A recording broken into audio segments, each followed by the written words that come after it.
اعوذ باللہ من الشیطان الرجیم، بسم اللہ الرحمن الرحیم۔ اردو پوائنٹ 313 کے ساتھ ہم آپ کی خدمت میں ایک نئی ویڈیو لے کر حاضر ہوئے ہیں۔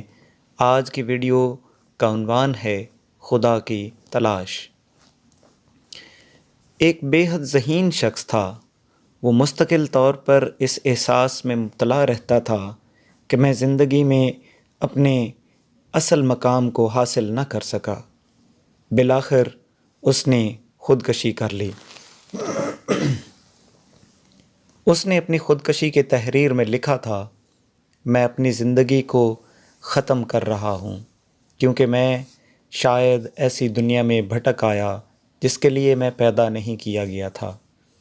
کمی کا یہ احساس اکثر ان لوگوں کا پیچھا کیے رہتا ہے جو فطرت سے غیر معمولی ذہن لے کر پیدا ہوئے۔ وہ یا تو مایوسی اور ناکامی کی زندگی گزار کر طبعی موت مرتے ہیں یا خودکشی کر لیتے ہیں۔ کم تر ذہن رکھنے والوں میں سے ایسے لوگ کافی مل جائیں گے جو بظاہر مطمئن زندگی گزارتے ہوں، مگر برتر ذہن رکھنے والوں میں مشکل ہی سے کوئی شخص ملے گا جو مطمئن زندگی حاصل کرنے میں کامیاب ہوا ہو۔ اس کی وجہ انسان کی معیار پسندی ہے۔ ہر انسان فطری طور پر آئیڈیل کی تلاش میں ہے، مگر موجودہ دنیا میں آئیڈیل کو پانا اتنا مشکل ہوتا ہے کہ مثل بن گئی ہے کہ معیار کبھی حاصل نہیں کیا جا سکتا۔ اب ہوتا یہ ہے کہ کم تر درجہ کا جو ذہن رکھنے والوں میں چونکہ شعور بہت زیادہ بیدار نہیں ہوتا، وہ آئیڈیل اور غیر آئیڈیل کے درمیان بہت زیادہ فرق نہیں کر پاتے۔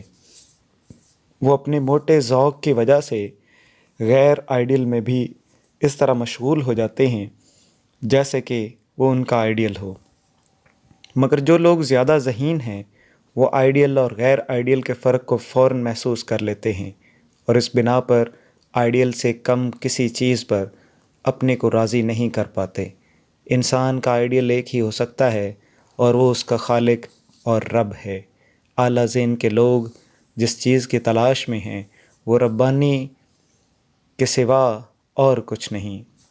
خدا کا وجود وہی آئیڈیل وجود ہے اور خدا کے مشن میں اپنے آپ کو مشغول کر کے ہم اس چیز کو پا سکتے ہیں جو ہماری پوری ہستی کو تسکین دے اور آئیڈیل کے بارے میں ہمارے ذہنی معیار پر مکمل طور پر پورا اترے۔ انسان کا آئیڈیل اس کا خدا ہے، مگر وہ اس آئیڈیل کو ناکام طور پر غیر خدا میں تلاش کر رہا ہے۔